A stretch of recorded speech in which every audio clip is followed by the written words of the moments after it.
Hello everybody, this is the second of our Hannibal passages. We went through the first one in class, and I hope you're all having a lovely term.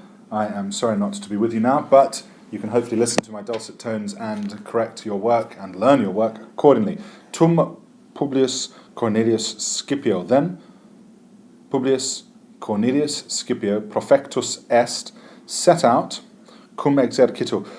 I know that there are points of grammar here that we haven't met yet, so I'm just going to talk you through them when they appear, and then when they next appear to you, then you will be slightly more familiar than you would otherwise have been. Then Scipio, profectus est, looks passive but is in fact active. That means when it's a deponent verb, they look passive but they are active, and there's a list of them that we'll learn over the next couple of years. So then Scipio set out with his army into Spain. Titus Sempronius into Sicily, the profectus est governing each, I suppose you could say.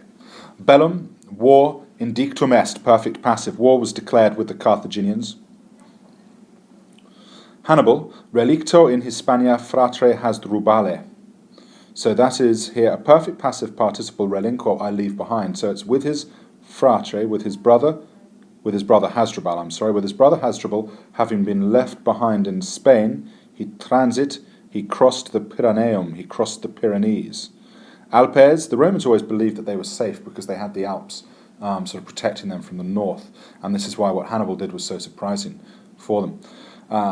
Where are we? Alpes ad hoc ea parte in vias. So, now we go for sibi pater fecit. Pater facio can sometimes mean I lie open or I reveal. I think in the context of this, it's going to be he ploughed through, he drove through, he made his way through. Let's just say he made his way through the Alps, ad hoc ea parte in vias, as yet in that region without roads.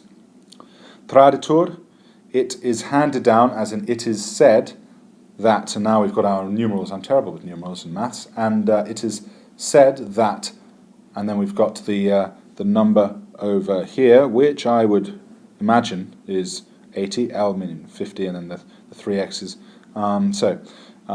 It is said that 80 milia, that 80,000 of foot soldiers, but that 80,000 foot soldiers, 10,000 cavalry, and 17, I nearly said 17,000, which would be an awful lot of elephants, and that 17 elephants. So it is said, traditor, that he, aduxisse, it is said, now this is an infinitive, literally, so he is said to have led. Imagine it as being that. That's something called the indirect statement. We'll cover that in a while. So he is said, it is handed down that he led, it is said that he led, aduxe, that he led 80,000 foot soldiers, 10,000 cavalry, and 17 elephants to Italy. In Terea, meanwhile, many Ligurians and Gauls, conjunxerent, joined themselves to Hannibal. This was the problem, that the longer that Hannibal went on, he just kept on getting people joining him from all through Italy, people that didn't want to be part of the Roman Empire.